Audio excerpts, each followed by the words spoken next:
స్నేహితులారా, మీకు తెలుసా ఛానల్ కి స్వాగతం. మీకు వీడియో నచ్చితే దయచేసి లైక్ చేయండి, షేర్ చేయండి మరియు సబ్స్క్రైబ్ చేయండి. నమస్కారం. ఎంతో ఆసక్తికరమైన ఈ ఎక్స్ప్లెయినర్ కు స్వాగతం. ఈరోజు మనం డబ్బు అనే వ్యవస్థ వెనుక ఉన్న ఒక పెద్ద సీక్రెట్ను డీకోడ్ చేయబోతున్నాం. ప్రపంచంలోనే అతి పెద్ద, ఇప్పటికీ కొనసాగుతున్న ఒక అదృశ్య ఆర్థిక భ్రమను బట్టబయలు చేయబోతున్నాం. రోడ్డు మీద ఉండే సామాన్యుడి నుండి బిలియనీర్ వరకు అందరికీ కావాల్సింది డబ్బే. పిహెచ్డీ చేసిన వాళ్లకైనా, ఏమీ చదువుకోని వాళ్లకైనా అర్థమయ్యే ఏకైక భాష కూడా ఇదే. అసలు ఈ సిస్టమ్ ఎలా పనిచేస్తుందో సింపుల్ ఎగ్జాంపుల్స్తో మనం ఇప్పుడు తెలుసుకుందాం. Right, let's get started. ఒక్కసారి ఆలోచించండి, చాలా క్రేజీగా అనిపిస్తుంది కదూ ఈ డబ్బు అనేది. దానికి ఎలాంటి స్వంత విలువ లేని కేవలం ఒక కాగితం ముక్క. కానీ అదొక వ్యసనం లాంటిది. అడవుల్లో బతికిన మనుషులను ఆకాశాన్ని తాకే భవనాల్లో కూర్చోబెట్టింది ఈ కాగితం ముక్కే. తనకంటూ ఎలాంటి వాల్యూ లేకపోయినా ప్రపంచంలోని ప్రతి వస్తు రేటును డిసైడ్ చేసే పవర్ ఆ కాగితానికి ఎలా వచ్చింది? అసలు ఈ పవర్ ఎక్కడి నుండి వస్తుందో అర్థం చేసుకోవడం చాలా అంటే చాలా ముఖ్యం. విభాగం 1: విలువ యొక్క పరిణామం. సరే, ఇప్పుడు మనం ఈ కాగితపు డబ్బు సిస్టమ్ ఎలా పుట్టిందో అర్థం చేసుకోవడానికి చరిత్రలో కొంచెం వెనక్కి వెళ్లి చూద్దాం. వేలాది సంవత్సరాల క్రితం బాటర్ సిస్టమ్ ఉండేది, అంటే వస్తు మార్పిడి. ఇక్కడ ప్రాబ్లం ఏంటంటే, ఒకరి దగ్గర బియ్యం ఉండి వాళ్లకి చక్కెర కావాలంటే ఖచ్చితంగా చక్కెర ఇచ్చి బియ్యం తీసుకునే వ్యక్తి కోసమే వెతకాలి. అది చాలా తలనొప్పి వ్యవహారం. ఆ తర్వాత కమోడిటీ ట్రేడ్, అంటే పశువులు, ధాన్యం లాంటి వాటితో వ్యాపారం చేయటం మొదలుపెట్టారు. కాని ధాన్యం కుళ్ళిపోతుంది, పశువులు చనిపోతాయి కదా. అందుకే ఎప్పటికీ పాడవని బంగారం, వెండి నాణేల వాడకం స్టార్ట్ అయింది. కాని అక్కడ ఒక సమస్య వచ్చింది. బరువైన బంగారాన్ని మోసుకెళ్లడం కష్టం, పైగా దొంగల భయం.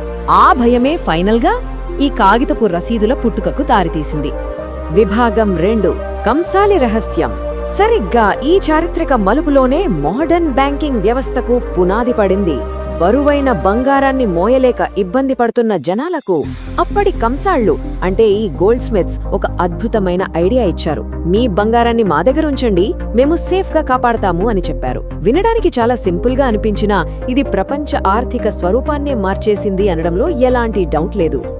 అప్పట్లో జనాలు తమ బంగారాన్ని కంసాలికి ఇచ్చినప్పుడు ప్రూఫ్ కోసం వాళ్లకు ఒక IOU అనే కాగితపు రసీదు ఇచ్చేవారు.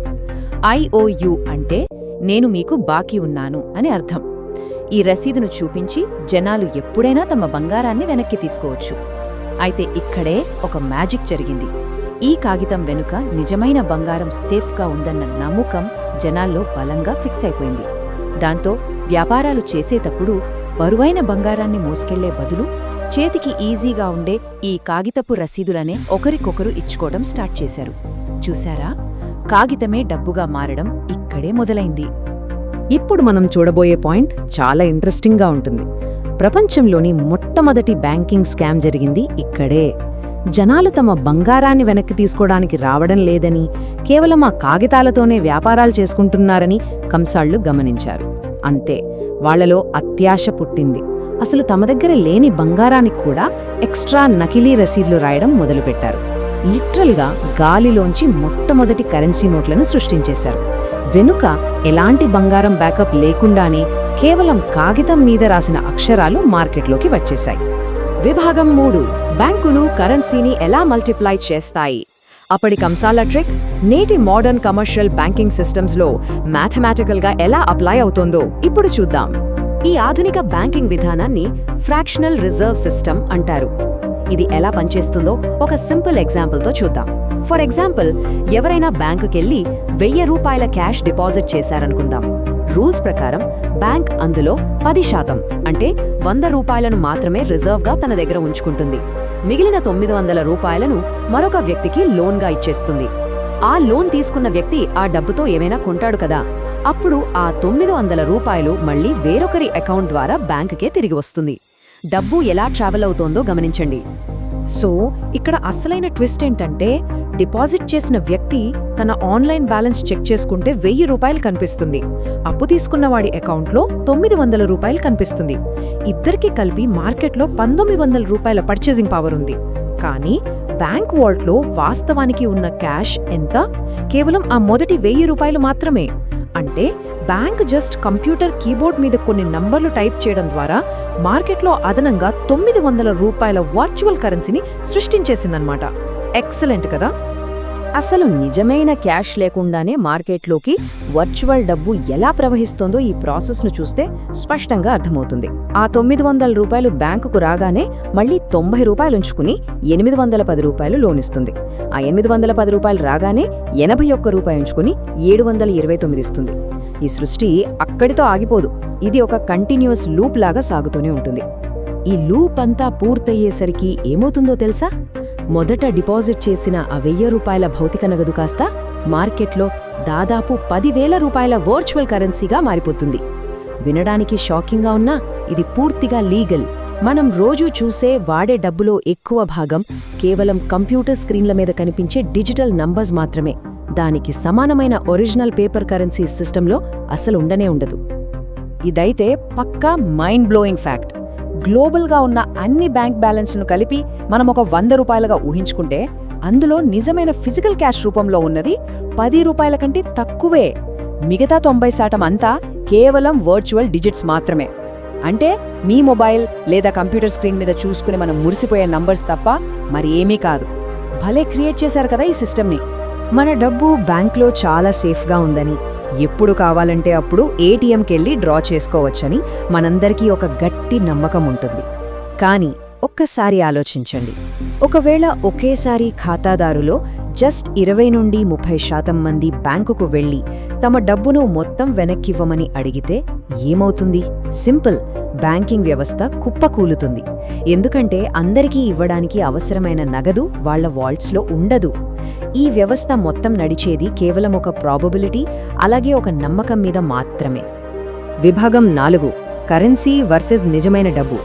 ఓకే, ఇప్పుడు మనం ఒక అడుగు ముందుకు వేసి ఈ భ్రమను ఎలా బట్టబయలు చేయాలో, అసలు డిఫరెన్స్ ఏంటో డీప్గా తెలుసుకుందాం. కరెన్సీకి నిజమైన డబ్బుకి మధ్య ఉన్న తేడాను జాగ్రత్తగా గమనించండి.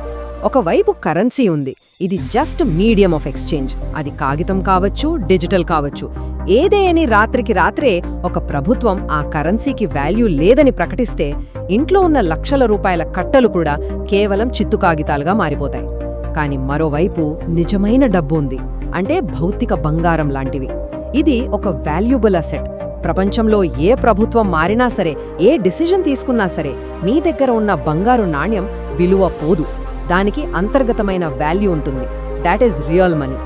ఈ రోజుల్లో చాలామంది ఫైనాన్షియల్ అడ్వైజర్లు, ఇన్ఫ్లుయెన్సర్లు ఏమంటుంటారంటే ట్యాక్స్ బెనిఫిట్స్ కోసం డిజిటల్ గోల్డ్ లేదా గోల్డ్ బాండ్లను కొనమని చెబుతుంటారు. కానీ ఏదైనా సడన్ పాండమిక్ లాంటి తీవ్రమైన సంక్షోభం వచ్చినప్పుడు ఒక డిజిటల్ సర్టిఫికేట్ను చూపించి సంవత్సరం పాటు కావాల్సిన రేషన్ను కొనలేరు కదా.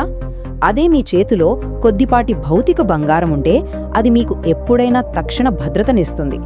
2-3% ట్యాక్స్ సేవ్ అవుతుందన్న చిన్న పాయింట్ కంటే ఇలాంటి విపత్కర పరిస్థితుల్లో మనకు ఉపయోగపడే డెసిషన్స్ తీసుకోవడమే ఎంతో ముఖ్యం. మన ఈ ఎక్స్ప్లెయినర్ని ముగించే ముందు స్క్రీన్ మీద ఉన్న ఈ లైన్ను ఒక్కసారి చదవండి. ఈ కాగితం కేవలం నమ్మకానికి సంబంధించినది, మరియు ప్రపంచం నమ్మకం మీద మాత్రమే స్థిరంగా ఉంటుంది. మనం రోజు ఎంతో కష్టపడి సంపాదించే ఈ కరెన్సీకి ఎలాంటి నిజమైన ఫిజికల్ బ్యాకప్ లేదు. అది కేవలం మనమంతా అంగీకరించిన ఒక ఇల్యూజన్.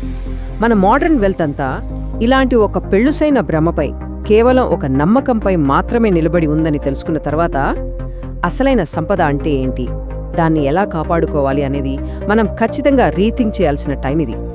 సో దీనిపై మీ థాట్స్ ఏంటి? ఈ విశ్లేషణ మీకు ఫైనాన్షియల్ సిస్టంపై ఒక కొత్త వ్యూ పాయింట్నిచ్చిందని ఆశిస్తున్నాను. మళ్ళీ కలుద్దాం.